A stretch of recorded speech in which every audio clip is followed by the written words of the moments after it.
오늘 함께 나눌 말씀 보도록 하겠습니다. 마가복음 6장 1절에서 6절까지 말씀입니다. 자, 우리 천천히 합독하도록 하겠습니다. 예수께서 거기를 떠나사 고향으로 가시니 제자들도 따르니라. 안식일이 되어 회당에서 가르치시니 많은 사람이 듣고 놀라 이르되 이 사람이 어디서 이런 것을 얻었느냐? 이 사람이 받은 지혜와 그 손으로 이루어진 이런 권능이 어찌 됨이냐? 이 사람이 마리아의 아들 목수가 아니냐? 야고보와 요셉과 유다와 시몬 형제가 아니냐? 그 너희들이 우리와 함께 여기 있지 아니하냐 하고 예수를 배척한지라. 예수께서 그들에게 이르시되 선지자가 자기 고향과 자기 친척과 자기 집 외에서는 존경을 받지 못함이 없느니라 하시며 거기서는 아무 권능도 행하실 수 없어 다만 소수의 병자에게 안수하여 고치실 뿐이었고 그들이 믿지 않음을 이상히 여기셨더라. 이에 모든 촌에 두루 다니시며 가르치시더라. 아멘. 네, 참 많은 고민 가운데 이렇게 또 오늘 이 주일을 맞이하게 됩니다. 어쨌든 가정에서 예배 드리시는 성도님들께서도 오늘 말씀을 통해서 귀한 은혜를 함께 나눌 수 있었으면 좋겠습니다. 우리 한길교회 성도님들 한 분 한 분 코로나 위기의 시대 가운데에서 끝까지 믿음으로 잘 인내해 주시고 또 이 기간을 통해서 한편으로는 하나님과의 관계가 좀 더 친밀해질 수 있는 그런 은혜가 모두에게 있었으면 좋겠습니다. 여전히 변화오는 모습으로 예수님은 우리를 지금도 찾아오십니다. 오늘 나사렛이라는 동네를 찾아가신 예수님의 그 마음과 예수님의 그 의도를 그대로 품으시고 오늘 이 시대를 살아가는 우리의 삶의 현장에 여전히 찾아오시는 예수님이시라는 사실을 여러분들이 분명히 기억하고 그 예수님 의지하는 믿음으로 그 예수님의 그 권능을 인정해드리고 그 권능이 오늘도 우리의 삶에 경험될 수 있다는 믿음 가지고 여러분들의 삶의 현장에 임할 수 있었으면 좋겠습니다. 오늘 본문에 등장하는 나사렛이라고 하는 동네는 여러분들에게 익숙한 동네일 것입니다. 예수님이 태어나셔서 성장하신 곳이 바로 나사렛이라는 동네죠. 나사렛 예수라고 불려지게 된 것도 그와 같은 배경이 있습니다.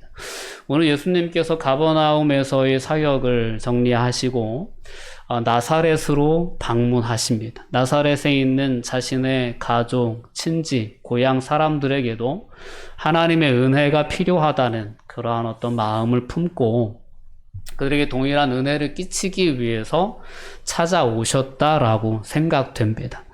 그래서 나사렛에 오셔서 회당에 들어가셔서 안식일날 동일하게 말씀을 전하시고 권능을 행사하셨습니다. 그리고 여타 다른 지역의 회당에서의 사역과 같은 반응이 나사렛에서도 일어났습니다. 많은 사람들이 놀라워했습니다. 그 안에 있는 그 지식과 권능이 신적인 지식이었고 신적 권능이었음을 사람들은 부인할 수 없었기 때문입니다. 그래서 오늘 말씀 2절 말씀 가운데에도 보면 많은 사람들이 듣고 놀라서 이렇게 이야기합니다. 이 사람이 어디서 이런 것을 얻었느냐라고 반문을 합니다. 이 사람이 받은 지혜와 그 손으로 이루어지는 이런 권능이 어찌 된 연고냐라고 궁금해합니다. 예수님은 그 당시에 랍비들이 걸어왔던 그러한 세상적인 학문의 과정을 거치시지 않으셨습니다.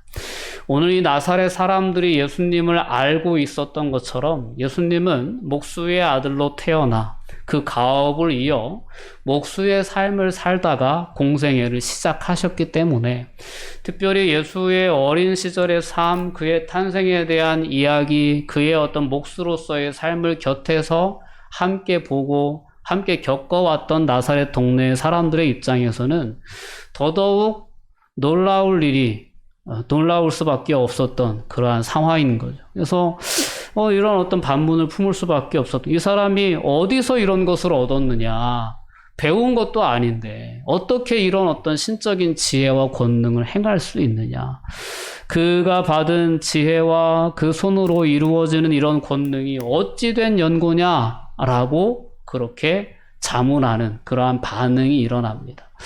앞서 3장에서의 어떤 예수님의 기적과 예수님의 권능에 대한 여러 오해들을 우리는 한번 살펴본 적이 있습니다. 바리새인들은 예수님의 그와 같은 이적 행함을 귀신을 내어쫓는 행위에 대해서 귀신의 왕 바알세붑을 힘입어서 저러는 것이다 라고 얘기했습니다. 그 본문에서도 예수님의 가족들은 예수님이 미쳤다라는 그러한 소문을 듣고 와서 예수님을 잡아가려고 예수님에게 나아왔던 그러한 사건이 앞서 3장에서도 소개가 된 바 있었습니다. 자, 이렇게 예수님의 사역이 미치는 그러한 파장력은 사람들에게 어떻게 됐든 그 예수님으로 인하여 일어나는 그러한 놀라운 지혜와 권능에 대한 결론을 내려야 되는 거예요. 미친 거냐? 아니면 귀신 들린 거냐? 아니면 정말 하나님의 능력이냐? 라는 거죠. 예수님을 통해서 일어나는 그 지혜와 권능이 하나님께로부터 비롯된 것이라면 예수님을 믿고 의지하는 것이 온전한 반응입니다. 그러나 예수님을 믿고 싶어 하지 아니하고 또 예수님의 어떤 그러한 오늘 갈릴리 나사렛 사람들처럼 예수님의 어떤 인간적인 모습에 대한 편견에 사로잡힌 사람들은 선뜻 예수님의 그러한 놀라운 신적인 지혜와 권능 앞에서도 예수님을 받아들이지 못하고 예수님을 믿지 못하는 그런 불신의 반응으로 나타나기도 했습니다. 오늘 이 자리에 있는 성도님들, 오늘 이 예배를 함께 동참하고 있는 모든 성도님들 안에는 예수님에 대한 바른 믿음의 고백이 있는 줄 믿습니다. 그 믿음이 있다는 것에 대해서 저는 너무 감사하게 생각합니다. 여러분 스스로도 그런 믿음을 허락하신 하나님의 은혜에 감사할 수 있는 은혜가 있었으면 좋겠습니다. 예수님을 통해서 일어났던 그 놀라운 구원의 역사나 놀라운 이와 같은 기적의 역사들이 있는 그대로 믿어지는 그러한 믿음의 역사가 우리 안에 있다는 것은 정말 기적과 같은 일입니다.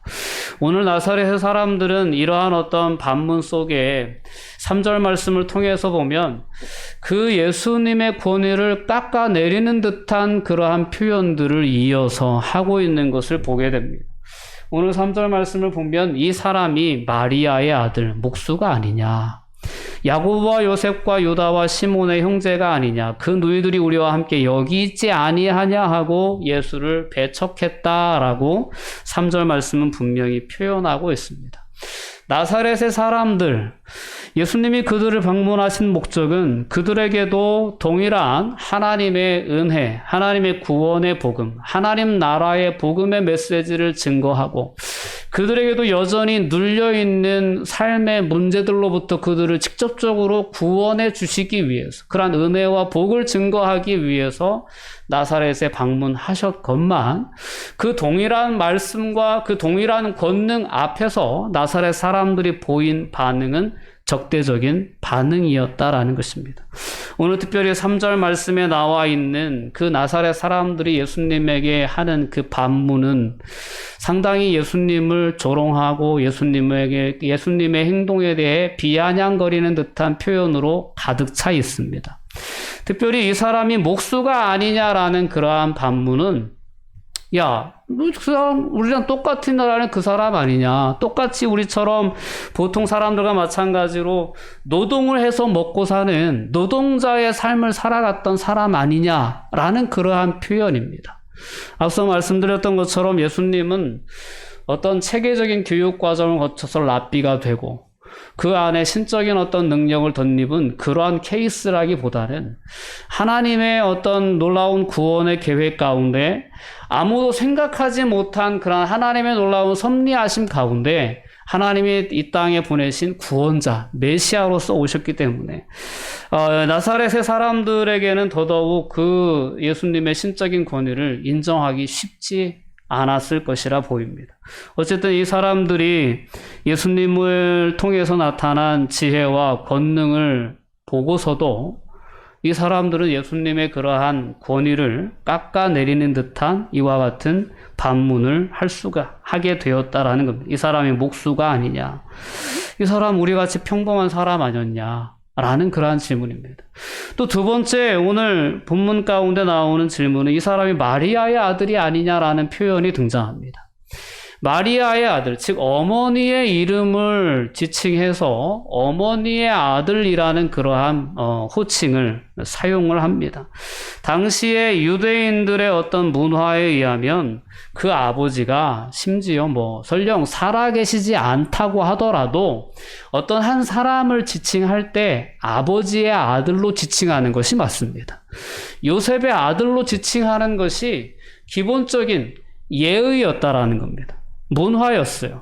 근데 어머니의 아들이라는 호칭은 대개 아버지가 누구인지 모르는 그러한 사생아들을 지칭할 때 쓰는 경멸적인 표현이었다라는 것입니다.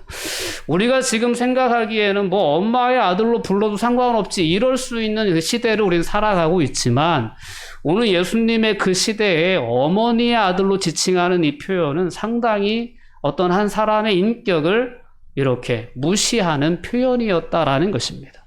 그만큼 나사렛 사람들이 예수님에게 보인 반응은 이렇게 적대적인 반응이었다는 것을 이러한 이 사람들이 품고 있는 반문 가운데 그 표현 가운데 묻어져 있는 그런 의미를 통해서 보면 알 수 있다라는 거죠. 예수님을 마리아의 아들이라고 부를 정도로 예수님을 경멸하고 있던 그런 나사렛 사람들의 반응을 우리는 보게 됩니다. 그리고 그의 형제들을 언급합니다. 야고보와 요셉, 유다와 시몬, 그의 형제가 아니냐, 그의 누이들도 우리와 함께 있지 아니하냐라고 하면서 예수님 안에 나타난 신적인 권위를 인정하고 싶어 하지 않습니다. 그리고 오히려 그를 배척했다라는 것입니다. 오늘 이 배척했다라는 그 표현에 해당하는 헬라어의 표현이 가지고 있는 의미는 다양합니다. 그 의미가 어떤 의미냐면 말씀드리면 이렇습니다. 걸려 넘어지게 하다, 넘어뜨리다, 노엽게 하다, 감정을 상하게 하다라는 의미가 바로 배척한지라라고 번역된 헬라어의 원어적인 의미입니다. 그래서 이 본문을 그대로 직역하면 그들이 그에게 걸려 넘어지고 있었다라는 표현으로 우리는 이해할 수 있습니다. 자, 예수 그리스도는 분명 나사렛에 있는 사람들에게 하나님의 구원의 은혜를, 하나님 나라의 복음을 전하기 위해 그들을 찾아가셨고 그들을 만나 주셨습니다. 그러나 그들은 오히려 예수가 같은 고향 사람이라는 것이 예수 그리스도의 탄생과 예수 그리스도의 어린 시절과 예수 그리스도의 전직을 알고 있다는 그들의 경험과 그들의 지식이 예수님을 믿는 일에 큰 걸림돌이 되어 결국에는 예수님을 믿음으로 받아들이지 못하고 영접하지 못하고 예수님을 배척하는, 예수님을 거역하는 그러한 길로 나아갈 수밖에 없었다라는 것입니다. 참으로 안타까운 현실이죠.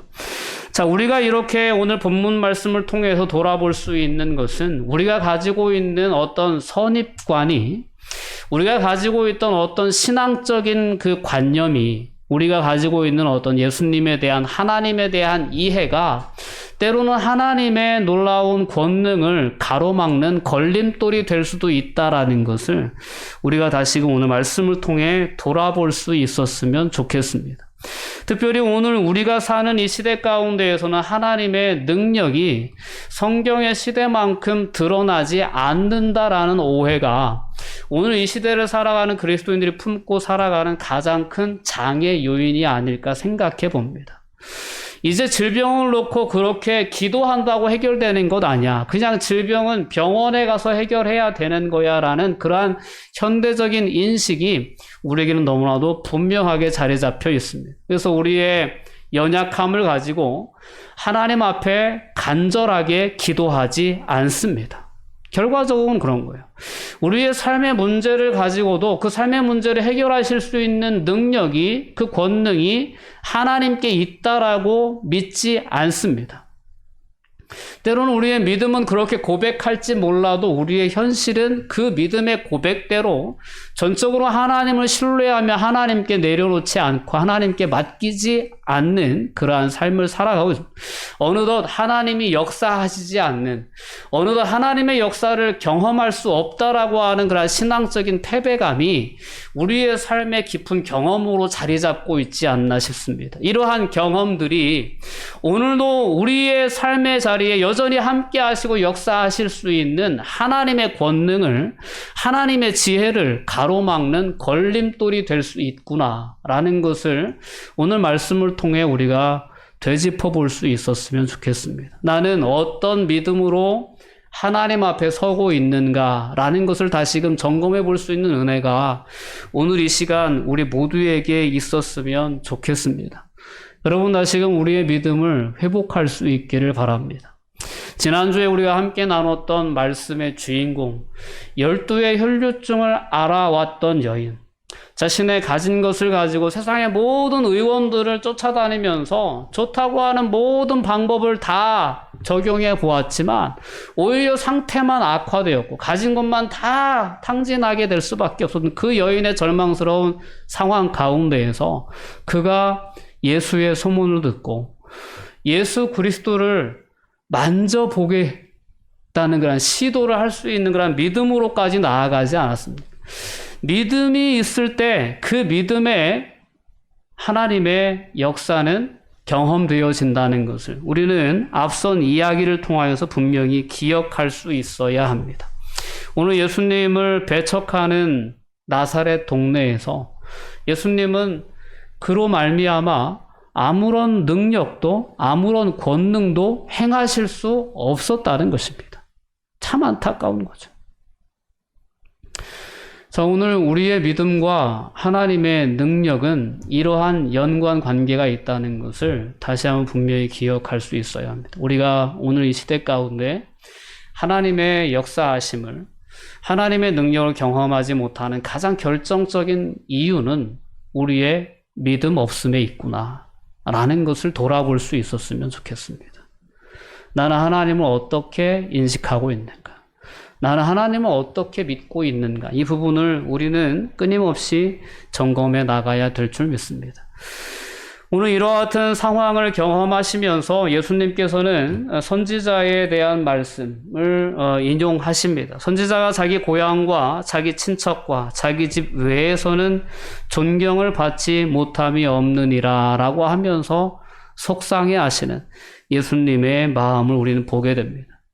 세상의 권세자들은 고향에서 환영을 받습니다. 이제 한참 대선을 앞두고 있는 그런 상황 가운데서 우리나라의 대선 후보들이 막 속속 등장하고 있죠. 대선 후보들이 등장하게 되면 가장 주목을 받는 것이 바로 고향입니다. 출신 지역 사람들은 행여라도 그 대선 후보되는 사람들이 자신의 지역을 방문하면 많은 인파가 동원되어져서 막 환영을 하고 좋아하고 막 기뻐합니다. 행여라도 만약에라도 대통령이 당선된다면 그 지역에 있어서는 상당히 좋은 호재로 작용했던 것이 우리나라 역사였기 때문에 그렇죠. 그러나 선지자는 세상의 권세자들의 그 가지고 있는 그 권세와는 비교할 수도 없는 하나님의 권세를 위임받은 그러한 존재들이지만 세상에서는 이와 같이 존경을 받지 못하였다라는 거죠. 예수님도 그와 다르지 않았다라는 것이 오늘 예수님의 결론이었던 것 같습니다. 자, 이런 어떤 갈릴리 사람들, 특별히 오늘 나사렛 사람들의 예수님을 향한 그러한 거부, 그러한 배척이 결과적으로는 거기에서는 아무런 권능도 행하실 수 없었다라는 그러한 결과로 이어지게 됩니다. 믿음이 없이는 역사가 일어날 수 없다. 믿음이 없이는 하나님의 권능이 나타날 수 없다라는 것을 오늘 말씀을 통해서 우리는 분명히 다시금 깨달을 수 있습니다. 거기서는 아무 권능도 행하실 수 없어 다만 소수의 병자에게 안수하여 고치실 뿐이었다라고 오늘 5절 말씀은 증거합니다. 오늘 믿음 없는 동네에서 믿음 없는 세대 가운데에서 그럼에도 불구하고 소수의 사람들은 예수 그리스도를 믿었고 소수의 사람들은 예수님께 자신의 삶의 문제를 가지고 나아왔고 그들은 예수님의 만져주심을 통해 예수님의 안수를 통해 고침을 받았다는 그러한 설명에 우리가 주목할 수 있었으면 좋겠습니다.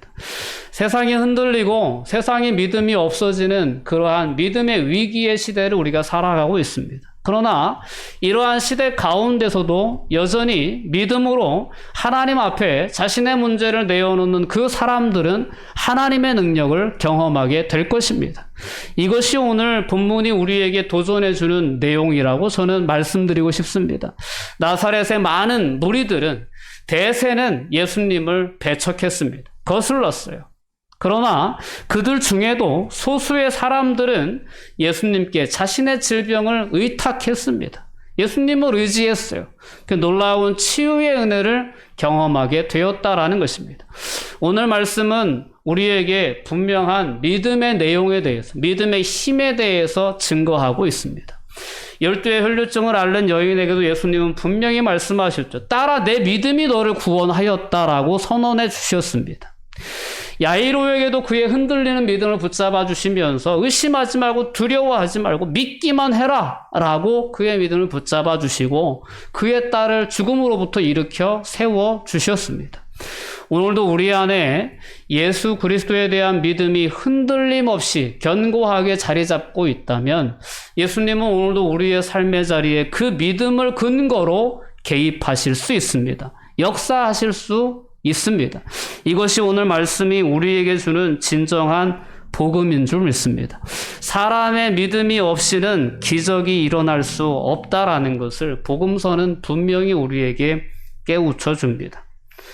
여러분, 오늘 이 소수의 믿음의 사람들, 마치 남은 자와 같은 그 믿음의 세대들 가운데 저와 우리 한길교회 성도님들이 다 속해 있었으면 좋겠습니다. 마지막에 찾으시는 그 믿음, 그 믿음의 주인공들로 우리가 주님 앞에 설 수 있는 은혜가 있었으면 좋겠습니다. 예수님은 그들의 믿음 없음을 이상하게 여기셨습니다. 오늘 6절 말씀을 보면 그들이 믿지 않음을 이상히 여기셨더라 라고 분명하게 증거하고 있습니다. 예수님을 놀라게 했던 그들의 불신앙에 대한 이야기입니다. 예수가 놀랐다는 기사, 예수님이 놀라셨다는 기사는 이 마가복음에서 오직 이 부분 한 부분에만 기록되어 있는 그러한 놀라운 표현입니다. 정말 예수님이 깜짝 놀랐다는 거예요. 이렇게까지 거부할 줄이야. 이렇게까지 배척할 줄이야. 예수님은 상상도 못 하셨다는 거죠. 근데 그러한 배척을 받으시는 거예요. 참 얼마나 속상하셨을까요? 자, 이런 예수님의 고향 사람들의 배척을 예수님은 전혀 예측하지 못하셨고 그로 말미암아 무척 당황해 하셨다는 사실을 오늘 말씀을 통해서 우리는 깨달을 수 있습니다. 이러한 실망적인 놀라움과 극적인 대비를 보이는 그러한 예수님의 놀라는 장면이 마태복음 8장에는 기록되어 있습니다. 마태복음 8장에는 로마 백부장의 그러한 믿음이 칭찬을 받고 있는 본문이 있습니다. 백부장이 자기 집 하인이 병이 들어서 그 병을 고쳐달라고 예수님을 찾아갑니다. 예수님께서 그의 믿음을 기이 보시고 그래 가자 하고 백부장을 앞세우시려고 하는데 백부장이 갑자기 집에 오실 것까지는 없습니다. 주께서 우리 집에 들어오심을 저는 감당하지 못하겠사오며 다만 말씀으로만 하옵소서. 저도 남의 수하에 있고 제 밑에도 신하들이 있는데 이더러 가라 하면 가고 저더러 오라 하면 옵니다. 그러니 예수님 말씀만 하시면 제 종이 낫겠습니다. 이렇게 고백을 하는 거예요. 그러자 예수님께서 그를 칭찬하시며 놀랍게 여기십니다. 우리 함께 읽어보겠습니다. 예수께서 들으시고 놀랍게 여겨 따르는 자들에게 이르되 내가 진실로 너희에게 이르노니 이스라엘 중 아무에게서도 이만한 믿음을 보지 못하였노라. 아멘. 자, 이 고백 안에는, 이 예수님의 말씀 안에는 나사렛에서의 경험도 들어있겠죠. 야, 내가 나고 자란 그 땅에 그 사람들 그렇게 나를 배척했는데 이 이방인 로마인의 백부장이 이러한 믿음을 지니고 있다니 참으로 놀랍구나라고 그렇게 놀라워하셨던 본문이죠. 여러분, 우리는 우리의 믿음 없음으로 말미암아 예수님을 놀랍게 해드리는 사람들이 아니라 그런 무리들이 아니라 이러한 정말로 믿음을 보일 수 없는 상황 가운데에서 예수님을 믿음으로 말미암아 예수님을 기쁘시게 하고 예수님을 놀랍게 해드릴 수 있는 그러한 믿음의 주인공들로 서갈 수 있었으면 좋겠습니다. 자, 이러한 믿음의 역사 위에 하나님의 놀라운 구원의 역사는 따라오게 돼 있는 것입니다. 우리 안에도 로마 백부장이 가지고 있었던 예수 그리스도를 향한 전적인 신뢰와 믿음, 이것을 다시금 우리 안에 회복할 수 있기를 우리는 소망해야 합니다. 오늘 우리 안에 역사하시는 성령 하나님께 우리가 늘 간구해야 할 기도의 제목은 성령 하나님, 제가 믿음으로 반응할 수 있게 해주시옵소서. 이것이 우리의 가장 중요한 기도의 제목이다라고 저는 생각합니다. 여러분 삶을 살아가면서 어떠한 삶의 위기가 찾아오고 어떤 사건을 경험하고 때로는 어떤 질병 앞에 선다 하더라도 그 모든 상황 가운데서 하나님 제가 믿음으로 반응할 수 있게 해주세요 라고 기도하며 믿음으로 반응할 수 있다면 오늘도 하나님 우리의 삶 가운데 그 믿음을 근거로 해서 역사하시는 하나님이신 줄 믿습니다. 이 하나님에 대한 경험이 여러분들의 삶을 가득 채워나갈 수 있었으면 좋겠습니다. 오늘 말씀을 통해서 다시금 우리는 우리의 인생을 우리의 믿음의 여정의 걸림돌이 되는 그러한 우리의 잘못된 지식과 경험에 대한 돌아봄이 있었으면 좋겠습니다. 하나님은 불가능한 일이 없으신 분입니다. 능치 못한 일이 없는 분이세요. 이것이 우리의 진정한 믿음의 고백이 될 수 있었으면 좋겠어요. 아유, 안 돼. 그런 일 봤어? 요즘 어디에서 그런 기적이 일어나? 요즘 누가 어떻게 그렇게 하나님을 그렇게 믿고 살아? 하나님께 맡기는 사람이 어디 있어? 막 이러면서 우리가 어느덧 그 실패한 믿음의 경험들이 우리의 믿음의 한계를 설정해서는 안 된다라는 겁니다. 하나님께는 한계가 없어요. 우리 안에 계신 성령 하나님께는 한계가 없다는 사실을 여러분들이 분명히 인식하시고 우리의 편협하고 그릇된 지식에 우리가 갇혀 있을 것이 아니라 우리의 한계를 뛰어넘어 일하시고 역사하실 수 있는 하나님을 향한 온전한 믿음이 우리 안에 있기를 원합니다. 오늘 우리에게 하나님의 영적인 은혜, 하나님의 놀라운 그러한 은혜가 우리에게 주어지는 유일한 통로는 오직 믿음이라는 사실을 여러분들이 분명히 오늘 말씀을 통해 기억할 수 있었으면 좋겠습니다. 요한복음 1장 10절 이하에 보면 그가 세상에 계셨으며 세상은 그로 말미암아 지은 바 되었으되 세상은 그를 알지 못하였고 자기 땅에 오매 자기 백성이 영접하지 아니했다라는 것입니다. 오늘 나사렛 사람들처럼요. 바리새인들처럼요. 그러나 영접하는 자, 곧 그 이름을 믿는 자들에게는 하나님의 자녀가 되는 권세를 주셨다라고 분명하게 증거합니다. 우리는 예수 그리스도의 이름을 믿음으로 영접했습니다. 예수 그리스도 안에서 우리에게 주시고자 하시는 하나님의 놀라운 구원의 은혜가 무엇인지, 그 놀라운 구원의 섭리가 무엇인지 우리는 하나님의 은혜로 말미암아 깨닫게 되었고 오늘 저와 여러분 안에는 그 예수 그리스도를 주와 그리스도로 분명히 모시는 그러한 믿음의 고백을 가지고 우리가 살아가고 있는 줄 믿습니다. 이러한 믿음이 있는 자들은 하나님을 간절히 찾게 돼 있습니다. 왜냐하면 믿음이라고 하는 것은 하나님께 나아가는 것이기 때문입니다. 우리는 삶을 살아가면서 인생으로 세상을 살아갈 때 연약함을 경험하지 않는 인생이 하나도 없습니다. 근데 예수 그리스도를 믿는다는 건 뭐냐면 그 연약함이 경험될 때 예수님을 찾는다는 것을 의미하는 거예요. 근데 여러분들이 예수님을 믿는다고 말하면서도 예수님을 찾지 않는다라는 것은 믿음이 없다라는 것을 나타내주는 증거입니다. 여러분 얼마나 예수님을 찾으십니까? 예수님을 믿는 자는 간절히 예수님을 찾습니다. 12의 혈류증으로 앓는 여인 안에 있었던 그 믿음은 그에게 정결법이라고 하는 그러한 굴레가 있었지만 그것을 깨뜨리고서라도 예수님께 나아가게 했습니다. 예수님을 찾아 나가게 했어요. 삭개오라고 하는 그러한 세리장이도 마찬가지죠. 죄인으로 낙인 찍혔고 관계에 여러 가지 장애를 입고 있는 그러한 사람이었지만 여리고로 지나신다는 예수님의 이야기를 듣고 삭개오는 예수님을 만나기 위한 열정을 가지고 뽕나무에 올라가서 예수님을 만나는 기적적인 만남을 경험하게 된 것 아닙니까? 그와 그의 가족이 구원을 받는 결과로 이어졌다는 것을 우리 성경을 통해 분명히 들을 수 있습니다. 예수님을 믿는다고 할 때 그 믿음은 예수님을 간절히 찾는 것으로 이어지게 돼 있습니다. 우리의 삶에 갈급함이 있을 때, 우리의 삶에 부족함이 있을 때, 우리의 삶에 문제가 있을 때 우리는 예수님을 간절히 찾아 나서야 합니다. 이것이 진정한 믿음입니다. 우리 안에 하나님의 은혜, 하나님의 구원, 하나님의 축복을 덧입는 유일한 방법, 예수님을 믿고 예수님을 찾는 데 있습니다.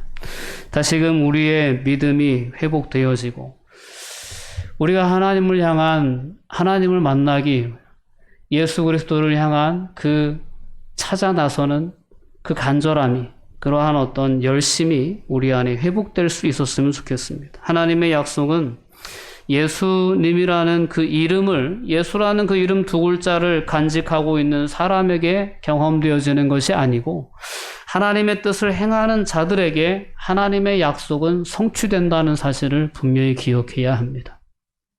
그런 의미에서 오늘 우리가 하나님 앞에, 즉 하나님의 말씀 앞에 서는 우리의 삶의 자세를 점검해 볼 수 있어야 합니다. 오늘날 하나님 말씀 앞에 서는 회중의 영적인 분위기가 하나님 말씀의 영향력을 좌우할 수 있다는 것이 오늘 본문이 우리에게 주는 도전입니다. 말씀 앞에서는 우리의 자세가, 말씀 앞에서는 우리의 기대감이, 또한 그 말씀 앞에서는 우리의 열린 마음이 하나님이 역사하실 수 있는지 역사하실 수 없는지의 여부를 가를 수 있다라는 것입니다.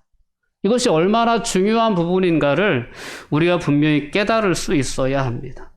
우리의 불신앙은 하나님의 능력을 무력하게 합니다.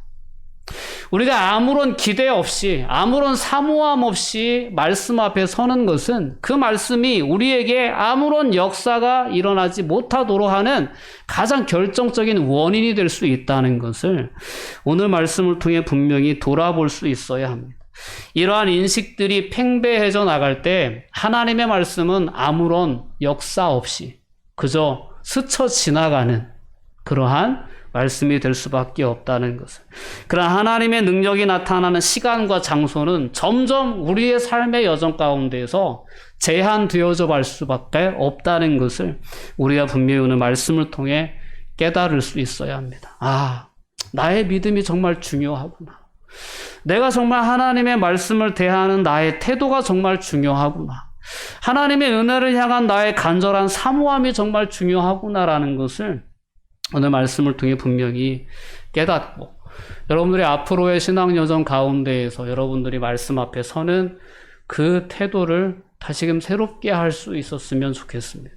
여러분들이 개인적으로 말씀을 읽고 묵상하는 시간이나 아니면 여러분들이 가정에서 어떤 TV나 어떤 매체를 통해서 말씀을 들을 때나 아니면 이렇게 예배의 자리에서 목사의 설교를 통해서 하나님의 말씀을 들을 때나 여러분들이 그 말씀을 들을 때 여러분들의 그 자세가, 여러분들의 그 믿음의 모습이 하나님의 역사의 여부를 가를 수 있는 아주 중요한 부분이라는 것을 오늘 이 나사렛 회당에서의 사건을 통해서 여러분들이 분명히 기억할 수 있기를 바라고, 앞으로 여러분들이 하나님 앞에 서는 그 믿음의 자세가 하나님을 놀랍게 해드릴 수 있는 믿음의 자세로 여러분들이 하나님 말씀 앞에, 하나님의 임재 앞에 설 수 있었으면 좋겠습니다. 그래서 하나님의 놀라운 권능이 여러분들 오늘 이 시대를, 21세기를 살아가는 여러분들의 삶 가운데도 분명하게 경험되어질 수 있는 은혜가 여러분 모두에게 있기를 주님의 이름으로 권면드립니다. 기도하시겠습니다. 사랑과 은혜가 충만하신 아버지 하나님, 감사와 영광을 돌려드립니다. 예수 그리스도를 믿는다고 고백하면서도 간절히 예수 그리스도를 찾지 않았던 우리의 삶이 아니었는지 돌아봅니다. 믿는다라는 믿음의 고백이 그저 입술의 고백에만 그쳤던 그러한 믿음이 아니었나를 돌아봅니다. 우리 안에 있는 잘못된 실패한 신앙의 관념들이 하나님의 능력을 가로막고 있는 큰 걸림돌로 자리 잡고 있지는 않았나라는 것을 돌아보게 됩니다. 하나님, 다시금 저희들 믿음의 주인공들로 서기를 원합니다. 12의 혈루증을 앓았던 그 여인 안에 품어졌던 그 거룩한 믿음, 삭개오의 마음 가운데 품어졌던 그 거룩한 믿음이 오늘 저희 안에 회복될 수 있게 하여 주셔서 자신의 삶의 문제를 끌어안고 간절히 예수 그리스도를 찾아 나서는 그 믿음의 도전을 해 나갈 수 있는 주인공들로 저희들이 다시금 설 수 있도록 붙잡아 주시옵소서. 성경의 주인공들이 경험했던 하나님의 놀라운 권능이 오늘을 살아가는 저희 모든 그리스도인들의 삶 가운데에도 경험될 수 있도록 축복하여 주시옵소서. 감사드리며 예수님의 이름으로 기도하옵나이다. 아멘.